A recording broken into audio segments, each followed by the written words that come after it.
আমি নিজেই জানি না যে আমার বিয়ে হয়ে গেছে। আমি প্রতারিত হয়েছে ওইখানে গ্রুমের জায়গায় নীলাদ্রি দত্তর জায়গায় নীলাদ্রি দত্তর বন্ধুকে দিয়ে সই করেছে। এ যেন বিয়ের গোলক ধাঁধা। অভিযোগ পাল্টা অভিযোগ, গ্রেফতার পাল্টা গ্রেফতার। মধ্যমগ্রামের বাসিন্দা নীলাদ্রি দত্ত বনাম তেঘুরিয়ার বাসিন্দা এক তরুণী। একে অপরের বিরুদ্ধে থানায় অভিযোগ থেকে জেল খাটা সবই করতে হয়েছে দুজনকে। সল্টলেকের একটি আইটি সংস্থার HR হিসেবে কর্মরত ছিলেন নীলাদ্রি দত্ত। তার অধীনে কাজ করতেন এই তরুণী। নীলাদ্রির অভিযোগ, সহকর্মী তরুণী ভুয়ো ম্যারেজ সার্টিফিকেট দেখিয়ে তাকে বধূ নির্যাতন, মারধর সহ মিথ্যে মামলায় ফাঁসিয়ে গ্রেফতার করায়। 21শে ডিসেম্বর 2022 নীলাদ্রি দত্তকে গ্রেফতার করে মধ্যমগ্রাম থানা। 34 দিন জেল খাটার পর জামিনে মুক্তি পান নীলাদ্রি দত্ত। আমি নিজেই জানি না যে আমার বিয়ে হয়ে গেছে। আমি 2022-এ যখন আমি চাকরি করতাম, তারপরে এই মেয়েটা আমার বিয়ের প্রস্তাব দেয় এবং সেখানে আমি খারিজ করে দিই সেই বিয়ের প্রস্তাব। এবং সেই রাগে ও আমার এগেনস্টে 498 কেস, 307-এর মতো ধারায় কেস আমায় দিয়েছে এবং আমাকে কাস্টাডি করিয়েছে।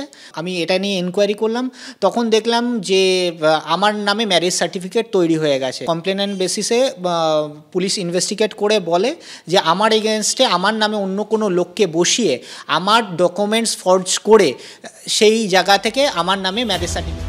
যদিও যার বিরুদ্ধে নীলাদ্রির অভিযোগ, সেই তরুণী আবার বলছেন উল্টো কথা। তার দাবি 7ই নভেম্বর 2022 সালে নীলাদ্রি দত্তর সঙ্গে তার দক্ষিণেশ্বর মন্দিরে বিয়ে হয়। তার মাস দেড়েক পর 21শে ডিসেম্বর 2022 সালে তরুণীর ফ্ল্যাটেই ম্যারেজ রেজিস্ট্রেশন হয়। নীলাদ্রির সঙ্গে আমার দক্ষিণেশ্বর মন্দিরে 27শে নভেম্বর 2022 আমাদের বিয়ে হয়, social marriage in the presence of witnesses. সেখানে কিন্তু 5 জন উইটনেস ছিল আমার তরফ থেকে। পুরোহিত এই বিয়েটা দেন এবং সেখানে হিন্দু ম্যারেজের যেটা আছে, হিন্দু শাস্ত্র মতে সপ্তপদী করে আমাদের বিয়ে হয়। কিন্তু অভিযোগকারিনী দক্ষিণেশ্বরে গিয়ে বিয়ের কথা বললেও মন্দির কর্তৃপক্ষের তরফে দাবি করা হয়েছে বিয়ে বা কোনো ধরনের অনুষ্ঠানের আয়োজন দক্ষিণেশ্বর মন্দিরে হয় না। ট্রাস্টি সেক্রেটারি কুশল চৌধুরীর পাশে দাঁড়িয়ে মন্দিরের পুরোহিত জানিয়েছেন, আমাদের মন্দির থেকে কঠোরভাবে নিষিদ্ধ কোনো রকম বিবাহ, শ্রাদ্ধ, উপনয়ন বা কারোর ব্যক্তিগত যে হোম যাগযজ্ঞ এখানে হয় না, আজ পর্যন্ত হয়নি। যদি এরকম কেউ করতে চায়, আমরা জানতে পারলে সবার আগে অফিসকে আমরা জানাই। সিস্টেমটা কোনোদিনই ছিল না, কঠোরভাবে নিষিদ্ধ। অন্যদিকে জেল থেকে জামিনে মুক্তি পাওয়ার পর ভুয়ো ম্যারেজ সার্টিফিকেট দেখিয়ে হেনস্থার অভিযোগে তরুণীর বিরুদ্ধে পাল্টা দমদম থানায় অভিযোগ করেন নীলাদ্রি দত্ত। অভিযোগের প্রেক্ষিতে ওই তরুণীকে গ্রেফতারও করে পুলিশ। যদিও চার্জশিট না দিতে পারায় 14 দিন পর জামিনে মুক্তি পান তিনি। দমদম থানার এনকোয়ারি করার পর তারপর মেয়েটাকে 3 দিনের পিসি এবং 18 দিনের কাস্টাডি করানো হয়। এই একটা কেস চলাকালীন মেয়েটা ডিমান্ড করছে, বলছে যে আমি নাকি ওকে নাকি মারধর করার চেষ্টা করছি, আমি ওকে নাকি মেরে ফেলার চেষ্টা করছি। একটু ডোমেস্টিক ভায়োলেন্স করেছে আমার এগেনস্টে, করে 30 লাখ টাকা ডিমান্ড করছে। আমার যতদূর মনে হচ্ছে যে এটা ওর একটা বিজনেস হিসাবেই ও ট্রিট করছে। কিন্তু তরুণীর অভিযোগ, ম্যারেজ সার্টিফিকেটে নিজে সই না করে সুকৌশলে বন্ধুকে দিয়ে সই করিয়ে তাকে প্রতারণা করে নীলাদ্রি দত্ত।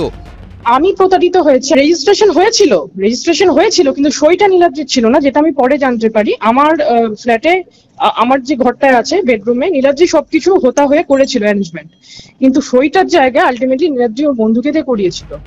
মার্কিন পরিচালক, প্রযোজক ও অভিনেতা উডি অ্যালেন বলেছিলেন, There are 3 rings involved with marriage: the engagement ring, the wedding ring and the suffering.